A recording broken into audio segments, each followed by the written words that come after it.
Hey everyone, welcome back to another episode of Crafting for Profit Live. We are your go to podcast for turning your creativity into a thriving business. And today we're talking all about B2B sales, and that is business to business, and what it actually looks like to take your handmade goods and start wholesaling, working with retailers, and even doing like consignment deals.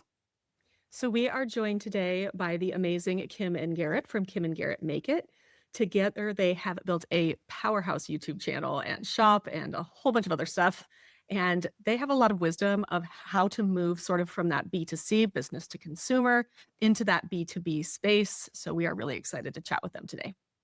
Now, if you are joining us on YouTube, this episode is pre recorded. However, we are chatting along with you in the live chat during the premiere. So if you're hanging out with us in the chat, feel free to ask any questions that you have. If you're listening later on the podcast or watching the YouTube replay, feel free to drop down to the YouTube description or the podcast notes, and we have a link to a form where you can ask questions at any time. And in that description below, we have all the links you need to learn more and connect with us as well as Kim and Garrett. So let's Cool. get started. Yeah, let's dive in. Okay, Kim and Garrett, let's start with your journey. So, what did your business look like when you were primarily selling sort of business to customer, markets or online direct to customers? And then what made you decide to start selling to other businesses? Thanks for having us. We do Yeah. appreciate being here. And I guess business to customer, we started with basic farmers markets, craft shows. We actually started selling online. We have a YouTube channel, like you mentioned. So we're just making things for our house, and somebody asked, "Do you make that? Do you Or sell I can those?" buy that?" Mhm. And I was like, "Sure." And then that turned into, "Well, if people are buying it online, let's go to craft shows." And she was like, "We are not ready for a craft show. Let's start with a farmer's market." So We did. We have one right down the street from our house. Every Saturday, there was a little farmer's market. So we started with that. And that's how we built our confidence up with, okay, we can sell these goods. We learned how to display things and we got more comfortable speaking with people, being able to market our products, tell more about our products, tell Yeah. their story. And then that's how farmers markets became craft shows. And then craft shows became larger craft shows. And With then a larger craft shows, we are approached by people who own gift shops and things. And we're like, "Hey, have you ever thought about doing like consignment or wholesale?" And we were like, "No, but if you teach us what we're doing, we'll gladly play along." Yeah. So I guess that's kind of how we got started and began that transition. I guess I should also ask you, can you also tell the audience what exactly you make? What do you make and sell? Our YouTube channel is really about how to make crafts with your laser, crafts to sell with your laser. And our primary product that we offer in our stores and SVGs that we offer are door hangers. So we do a Craft lot shows, yeah. with door hangers, and that's what we take to the craft shows. And we do lots of other crafts. You can see them kind of on the wall behind us. But mostly our big thing is door hangers. That's our thing. 3D door hangers, lots of different designs. Yeah. Garrett's our artistic. Garrett's Sorry. artistic. Yeah. I'm crafty. So together we can make it work. Like that. And you guys also sell kits so that people can make their own signs at home. Yeah. Again, Yeah. that was a request. Somebody was like, "Oh, I love these finished, but do you sell just the pieces so I could paint it myself?" And I was like, "Yes, we do." Yeah. So it evolved into selling the digital files, selling the finished items, selling the unfinished product, and then that became an unfinished kit. Now, can we offer the paint to go with it? Can we offer the rollers to go with it? We offer a workshop to go with it. Oh, right. And then that evolved into workshops. So we do on-site workshops here on the weekends, and people come in and we paint door hangers in our workshop space too. Oh, that's so fun. Yeah. All aspect of door hangers. I like that you've kind of approached it now from basically every angle. You're like, Right. Yeah, Because- well, it was anytime someone asked, I would say, well, there's obviously a hole, A market. a market, Mhm. so let's fill it. Yeah. So love that. if one person asks, I see there's interest. But if three people ask, that's it, we're doing it. That's amazing. Sounds like so much fun as well. All right. So, what were the biggest changes you had to make when you started shifting to that B2B? Anything that surprised you? Did you, take some trial and error to figure some things out? So when those people started approaching you at the craft fair, like what did the process look like from there? Just like any new business adventure, there are learning curves. And we had shared with her, no, we've not done that before, but we are definitely interested. We'd love to get our products in your gift shop. And the biggest challenge, and I guess it's probably going to be the same for most folks, it was pricing. How do I leave enough so that it makes this worth it for me, worth it for her, and we're still making a profit. She's making a profit. And that didn't work out great the very first time we did it. Well, when we started our pricing based off of what it took to kind of make a sign. And then Kim would be like, I'm not paying that. Let's figure out how we can make it and keep the cost within somewhere that's reasonable. So we didn't have a lot of margin built in when she approached us. So then when she explained that she would get it at 40% off, we were immediately like, that only leaves like 10% for us. So yeah, that was a hard pill to swallow, but we worked the deal out with her and she was really flexible. So, Well, and I think she shared with us what she would sell this at retail for. And that actually helped us open our eyes. What we should be selling retail at the craft shows and things like that. And I will say, as we've evolved, we've learned different shows are different expectations. So you're going to get a different price at a farmer's market than I am at a true craft show where people are coming to buy crafts, art, especially if we're doing an art show. People are there and they know what the value of the handmade goods are for. At the farmer's market, they're there to buy vegetables. And if I'm selling door hangers, they may buy one, but they're really there to get, their tomatoes. Yeah. And The mushroom lady next to us killed it. Killed it.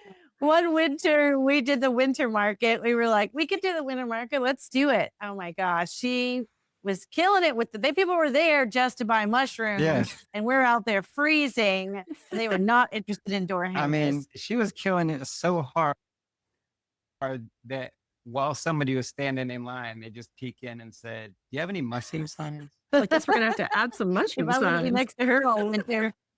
That is funny. So you talked a little bit about pricing, but let's talk about overall logistics. How do you approach pricing, packaging? Do you have minimum order quantities when you're selling to retailers? What are kind of the differences between when you're doing all of those things, in retail? Well, that's exactly it. As we learned over time, it's not worth it for us to make 10 individual signs and sell those at wholesale. But if I can make 10 of the same sign and then sell those at wholesale, that makes it a lot easier. It was really about getting our systems in place and getting them down till they're almost automated.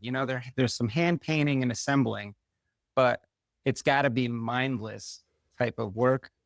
Not mindless, just in batches. So we were doing them in batches of 10 to 20s. I can paint all the yellow flip-flops, all the pink flip-flops, all at one time. So if I can do 10 at a time, I can paint them a whole lot faster than doing a flip-flop sign, a ladybug sign, and then, I don't know, a rainbow sign. They're all different colors across 3 different signs. And Takes then a lot longer to do. And I'm just loading the boards and hitting repeat about 10 times to get all the signs done. And then we're just painting those same 10. And then once they're all painted, we have little jigs to help us put them together. It's about minimum order quantity. We need to do 10 at a time to make it worth it for us. And then when you're working with the businesses, they understand that too. When I shared with her, we need to do this in 5s or 10s in order to make it worth it for me. And she was like, okay, then I want 3 different designs to start with. And she knew she was buying 5 of each. We did 5 of each for her. But when I sell wholesale on our website now, we do 10. Minimum order of 20. You can do 10 of one sign and 10 of another, but that makes it worth it for us to, like he said, all I have to do then is load the board in the laser, take it off and hit run again. And there's just a lot less time for us to load the file up, get all the settings right. So it's a lot easier just to Yeah. hit rerun. I have a jig set up. I throw the board in. I don't even have to look at it. Yeah, that makes a lot more sense. No, we want to make sure again that we set our pricing to the point where we are making a profit and they are making a profit. We understood over time, we learned as we worked with her. She taught us a lot. Yeah, I mean, she you taught know, us a lot. she became a Tour, yeah, right. Uh-huh. She didn't mind doing it. She goes, "Oh, I don't mind helping you guys," because she had been running her business. She ran a gift shop. She's worked with lots of different people. Mhm. So I Which think, was great. yeah, she didn't mind mentoring us. So we knew to set that pricing. So she was expecting that 40% discount. We wanted to make sure we knew exactly what our costs were. That's so important, Mhm. is to make sure that you're getting good value on your materials that you're purchasing and making sure the more we can buy in bulk, the cheaper we can get it. We know how things go like that. So making sure that we're getting materials at a good price so that we have enough that we feel like Mhm. the juice is worth the squeeze is what we would say. Like when we couldn't rework the price, we would rework the system to try to Right. get in that same margin. Even what you're saying now, just even the small thing Yeah. of putting a jig so that you don't have to move your board every time in your laser. I've been making for a craft fair that I have Mhm. coming up this weekend. I've been making street signs like out of acrylic, like bookish street signs out of acrylic. And every time I have to like go in and like adjust my image when it would make so much more sense for me to just throw a jig in there.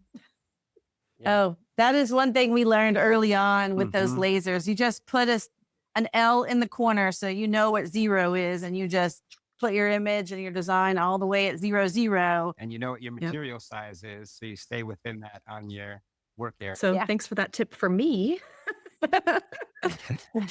I'm sure other people will find it helpful as well. It forced us to learn how to use tabs in the laser Oh to yeah, keep the that's a pieces good in the one. board. So it really forced us to look at our systems. So we were taking time loading the boards and lining up the cuts. So we made a jig. It would take us time to clear the lasers. It was taking like 15 minutes to clear the lasers. So then we started taping all the pieces. But that really only brought the clear time down to like 7 minutes to clear the lasers. And I was like, we need to get it shorter. Well, And Tanner, our son, helps us, and he was Mhm. like, "Look how fast I am with this tape." And I was like, "Yeah, but that's still not good." yeah, you still take it. It was still 7 minutes. And then sometimes the pieces will fall out when he's trying to lift it up, and you'd have to find the piece and put it back in the tape. And I was like, nope, now we're down to 20 minutes. This isn't working. It's not consistent. So Kim was like, I heard about these tabs you can make. You need to learn how to use tabs. I was like, no, no, no. And then one weekend, I I had forced him to do it. it was Yeah. a sign of a million pieces, and my tape didn't work. And I was like, that's it. I'm going to learn tabs. So now we throw the board in. There's a jig. I hit go. It comes out. I lift the entire project at once because it's held in by these little tabs that we snap out right before painting. So I can stack all the 10 sheets of cut signs, and then we wheel them out, pop them all at the same time, align them based on color. I mean, I found this in my own business too, but the fact you have to like learn how to do things to be faster. You like, even if you don't want to learn how to Yes, do it, you're yes. like, it's time. I have to do it.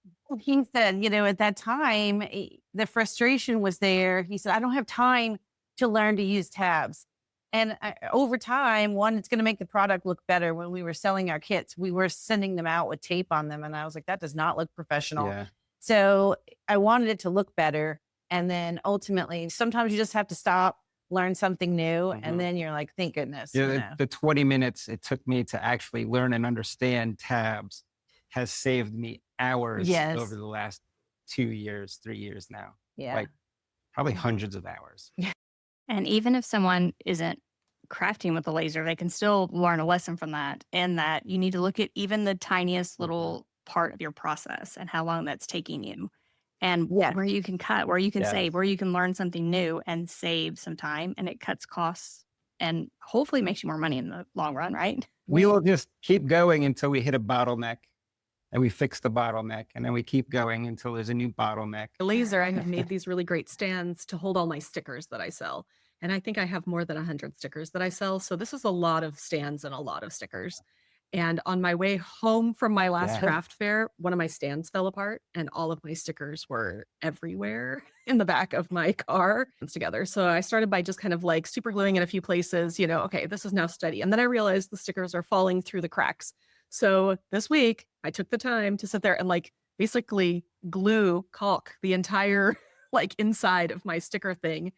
And already I'm like, oh my God, why didn't I do this sooner? And I'm having no issues. We also encountered that with our paint. So we'll talk about paints here eventually. We have our own paint line, but same thing, efficiencies over time. If we want to continue to offer this paint and offer it at an affordable price, then we need to get our systems down and make them faster. So it's not just the lasers. It's just like you said, wherever the bottleneck occurs, you've got to figure out a way to make it more efficient. And it's not always easy, but a little time and effort, just ponder on it. It's one of those things you think about in the shower, you're like, oh, I know how we could do that better. And then sometimes it's things like your stands falling apart. All right. So you started with the one wholesale client. How do you find new wholesale clients or consignment places at this point? Do people approach you? Are you actively looking for new people? Like, what does that look like?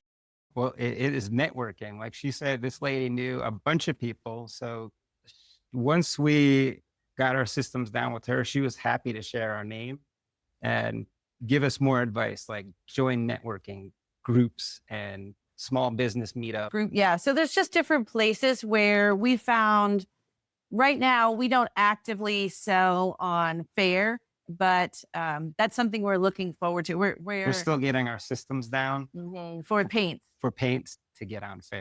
But for some of the other things that we do with our door hangers, or we offer other B2B type things, like we've worked with some businesses to offer race medals. Like we just did a bunch of medals for 5K. We've done just different promotional items. Awards.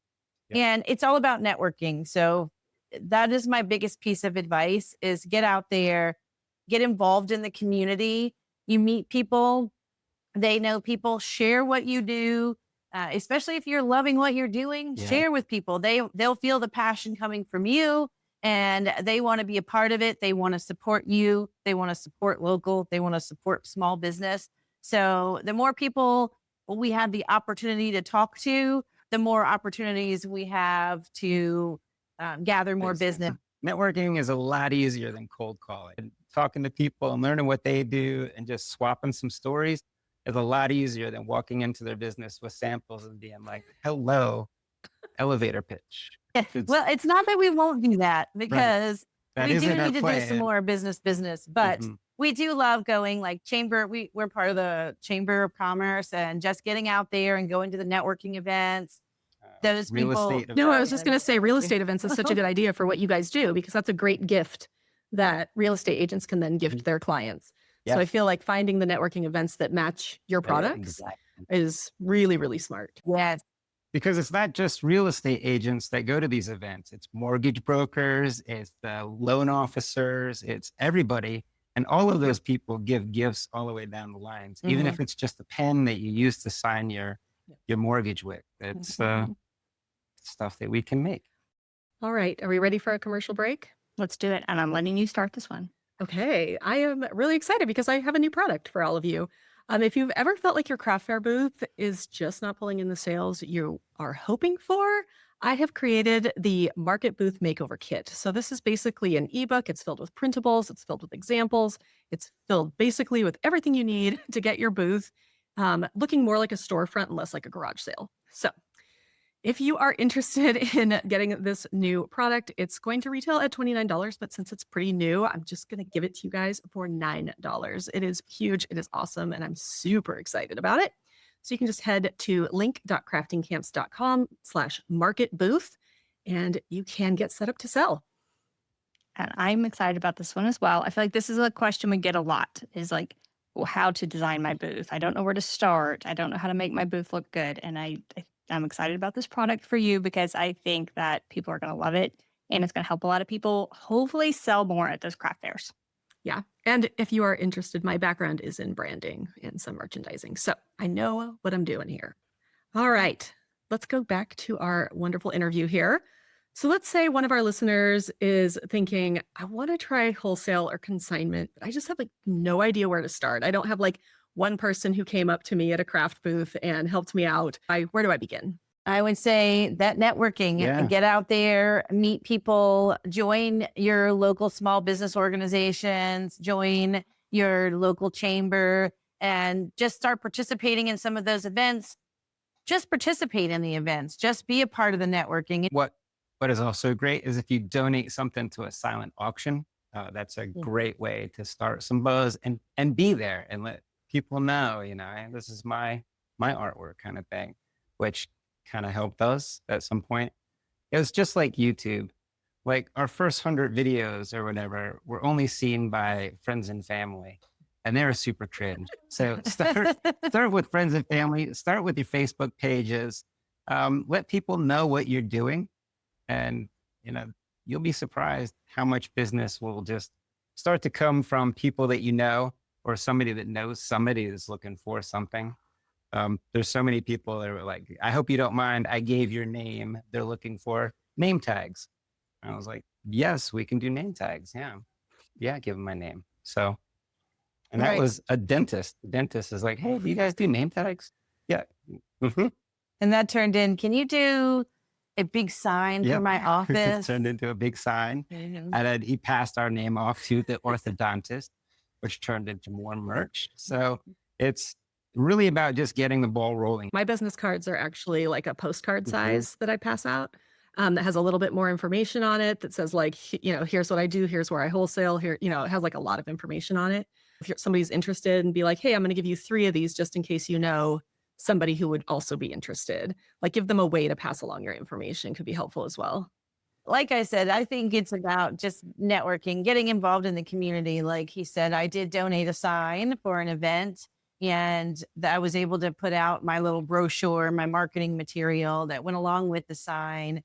And as people see, they're like, oh my gosh, this is so cute. Especially when I was able to offer the workshops, advertise my workshops, that just brings people in the door. And then those people come in the door and then they are like, oh, do Yeah. you do an event for this? Or I work for the school. We've done workshops for the schools. We've done promotional items for the schools. So And just one thing turns to another. we've had a lady that worked for a construction company come in and do a workshop, which Oh. turned into, "Oh, can you do our business sign?" Mhm. I'm like, "Yes, I can." I went to a Yeah. craft fair recently and I felt like this was very smart. So they in her booth, she had sort of like you could customize the sign or whatever right there, right? So you picked all your pieces and you customized them. Okay. And she was also explaining that I do workshops as well, and I have different variety of signs when you come in and actually do a workshop. And it hooked me right away. So I'm like, okay, where's your workshop information? Let me see that. What else do you have in the workshop? And it just drew me in right away that I could customize something. And then she's telling me that she has all these other options. And I was like, okay, I need to see that right now. I thought that was a good way to like, put herself out there of like, I do workshops and pull people Mhm. in and not just like having the finished signs at the craft fair, but actually having something that people were like hands on doing. Yeah, it's like a, a sign Yeah. bar. We talk a lot about bars. Yeah. Yeah. Kim's been Yes. talking about doing a sign bar, but same thing happens. We don't necessarily hold workshops there, but I'm always fixing or finishing a sign. And that always draws the people in. They're always like, "What are you doing?" I was like, "Oh, I do Yeah. these signs." That's why I always Yeah. recommend that little like X12F1 or one of those lasers to people just to have that running during Oh, the craft yeah. fair because they're going to be like, what is that? What does it do? All right. So, do you think small makers need to choose between like B2C and B2B? Or do you think you can do both successfully? Now, I'm thinking that you do both successfully. So, also, how do you manage kind of the balance of selling both to consumer as well as other businesses? So I guess there's a balance. We don't mind showing our end customers that we do B2B, but we don't really show our B2B customers that we do the crafty stuff. They don't seem to care. Most of our end customers are looking for medals, trophies, military awards, that type of stuff. They don't seem to care that we do the crafty stuff. But the crafty people seem to be interested that we do B2B because a lot of them are business owners or know a business owner. I think our lesson there to balance business to business and business to consumer is when we're working on a business to business order, we make sure that we have enough lead time. That was also a lesson learned Yes. over time, is make sure that we know what events we have coming up and we're balancing those large orders that we're getting out for a business and make sure that we have that lead time. And Yeah. sometimes that's a little bit of a challenge. Yes, that bit us. The first time we agreed to do these race medals, we are also coming up against one of our biggest craft shows of the season. And then we had mechanical problems. The materials that were delivered were wrong. Our lead time was down to nothing by the time the machine was fixed and we got the right materials in. And the craft show suffered, but we got the medals done. Right. We had to prioritize one over the other. And another thing, I mean, sometimes you break your own rules. We just had an event. We hosted an event here for a large group of makers. And we also knew we had this year's race medals due the following week. And we were trying to get them done before the event and we didn't. And I said, well, that's okay. When the event's over, we have a full week and we'll just focus on getting those medals done. We'll have plenty of time. No, we were freaking out, but Black Friday came along. Everything wasn't done. We did get them out, but it was a whole lot more headache than we should have had. We knew better, but Yeah. we still sometimes you just have to balance it. It's not easy, but we do both. We do pretty good at it as long as we know what Yes. our schedule is. And usually when you're working with B2B customers, there is a much longer lead time. And there's a lot more communication. Right. Yeah, that makes sense. I feel like no matter Yes. how hard you plan, there's just sometimes things like you were saying before, but with time, they bottleneck, right? Like I've got this huge craft fair this weekend. Yes. Our Yeah, sublimation time- camp is coming up. Like it's just like time all of a doesn't sudden I'm like, stop. it's just so much. When you're in a rush, it's like, why does everything go wrong? I'm in a rush. Right. Nothing needs to go wrong at this Yeah. moment, but Uh-huh. everything goes wrong. But your machines, if you're using crafting machines, I Everything swear goes they know you're under deadline. So they're like, ha, ha, ha. I'm going Mhm. to, I definitely need to be That's- Yeah. cleaned right now. And you're like, seriously, you need to be cleaned right now? Yes. Absolutely. Yeah. All right. So have you guys had any business to business partnerships that didn't go the way you expected? Like, did you have to learn any hard lessons or anything like that other than maybe time, not doing things with enough time? We haven't really had any bad experiences. I will say the first relationship with the gift shop, that one we eventually said, I just can't offer them at this price, but I think I could come back now. We have our systems even more dialed in now. Now I think we can hit her price point that she was looking for then. But then it was really hard pill to swallow. And we did swallow the pill and made like no money off of the deal. But it did open up doors for other Mhm. things. But now I think with new systems in place and new ways of doing things and better machinery and better paint, I think we can easily hit her price point now. We're no longer business partners, but we're still friends, and she still passes our name out and stuff. Oh, we didn't end on bad terms or Yeah, anything. just- It's just I said I can't produce that kind of volume. But that was 3 years ago, Yeah, and I think we're a lot more she came efficient. in for a workshop just a couple of months ago, so we're still on good terms. Cool. I feel like it's common for people to underprice when they start selling their crafts at period. Like they're underpricing themselves, period. And then they want to get into wholesale and they're way underpriced. So that is something to think about for everyone. If you are thinking like eventually I would like to wholesale, you probably need to start looking at that pricing now and realize that your margins probably aren't enough to start taking on those wholesale clients. Yes, definitely. And if you can't get cheaper materials, again, figure out how to improve your process, save time, know your numbers, know all of your numbers. Even the little ones add up. Pennies will add up real fast without you even knowing. I was just going to give a really quick pitch for a product that we both really love, which is called the Crafty Profit Projector. It is a spreadsheet system that our friend Courtney Brickner sells. She was a guest on our podcast a while back, and she basically breaks down how much a product costs to make by linear yards of tape and like everything that you need, the pennies you don't count, and including your time. So I'm going to go ahead and Yes. leave a link to that down in the description of the video and in the podcast notes if anybody wants to get better at pricing their products. I love that product. I use it for my own business. Courtney is amazing. So I'm going to go ahead and leave that for you guys. Yeah, definitely. Cause that is so hard to do because sometimes you want to just do your pricing by feeling. And that is the wrong way to price it. You might feel like you're overcharging. Ooh, is this too expensive? But it's not. If you price it accordingly, people will see the value and pay. If they love your product, they will pay for it. And while it might feel too expensive, it's probably not. So I've seen lots of items that are like, oof, that's expensive, but I really love that, and Yeah. I'll be willing to pay that for it. Tough question here to wrap us up. Would you do anything differently if you were starting from scratch? Yes. I would work on our systems and processes a lot more upfront um, before I would even attempt to go in to do the wholesale stuff. And we did learn that lesson. It was like 6 months of learning that lesson and making no money, but producing product and working for no money. So with our paint now, we're kind of dragging our feet, actually doing a launch into wholesale just to make sure that our processes are down because I don't want to run into problems with other people's lead times waiting on us.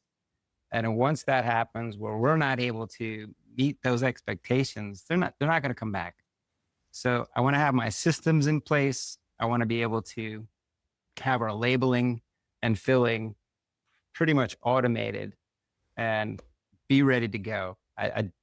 As little hiccup as possible before we launch into wholesale. Well, and that's what makes your podcast so great. If folks are listening to these, so I've been listening to some of the previous episodes, and that's a great way to get ready and start thinking about things before you jump in with both feet. It's just listening to what others, well, you've listened to my lessons learned, and you can listen to everybody else's lessons learned, and that really will help you think through a lot of the steps prior to launching. So just if Even you're if it's listening to this podcast, you're yeah, trying to be proactive. even if it's information that I know what you're saying, but having it reinforced by other people saying what you know is to be true sometimes helps you take those actions or follow their mistakes. Well, You you know, hear that or voice in your head. I remember so and so saying, I better make sure Mhm. I count for this or I count for that. Yeah, you guys already have me thinking Yeah. about once I get through this craft fair. I'm like, I think I have my systems pretty well down, but I think they could be more efficient. So I need to do like an efficiency audit on my systems basically and say, okay, I'm spending too much time doing this. What can I speed up? Well, one of the things I came from a systems engineering background. Mhm. So, yeah, once I realized that this wasn't a craft business or I wasn't making art, I was trying to make money. That's when I was like, oh, okay, look, we need to do some lean manufacturing here. And that's when we started doing processes. And Tanner, our son, helps us in the back. I actually had him write down his processes and stuff so that we knew what they really were. And that really helps sometimes writing down your processes, writing down every step. Just like when you go to the grocery store, you don't want to forget something. You don't want to leave it out. Just write it all down. Make yourself a list. Make yourself a list of the processes, every step along the way, any materials that you use along the way. Just write it all down. That helps too. If you then end up hiring somebody, you have all of your processes Yes. in place. My background is similar in Yeah, engineering, and I love hearing you say lean manufacturing. Even for a small handmade business, Yeah. like you can implement a lot of these procedures and you would be amazed at, the results you're able to get and how you're able to produce your product even cheaper. Even for a small handmade business, those same principles apply. I don't want to get too deep, but we did our stream.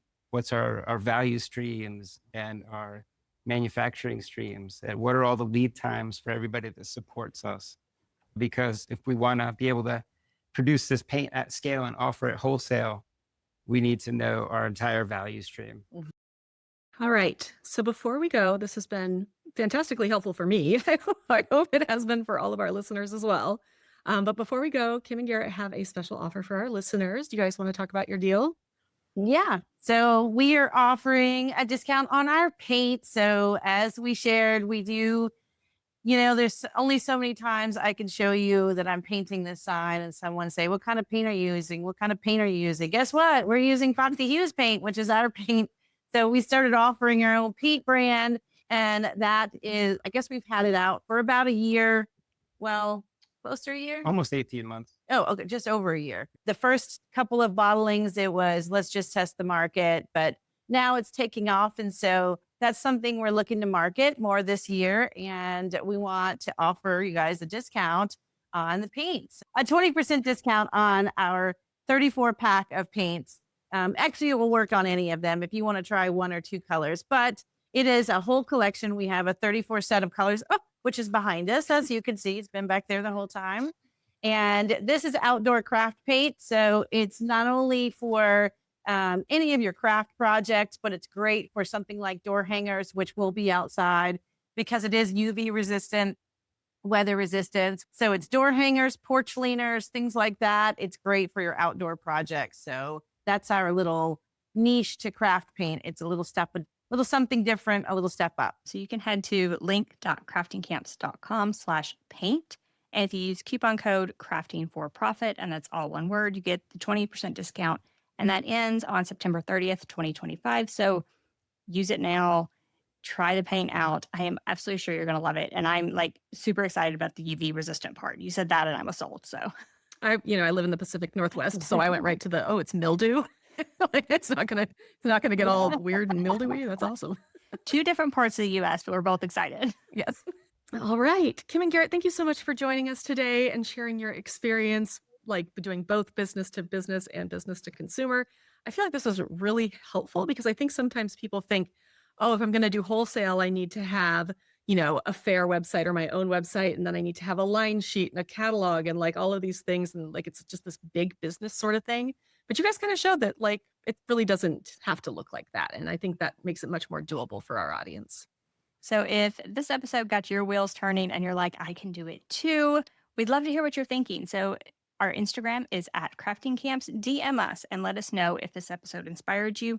And if you know someone and you're thinking, boy, they need this episode, be sure to text it to them right now.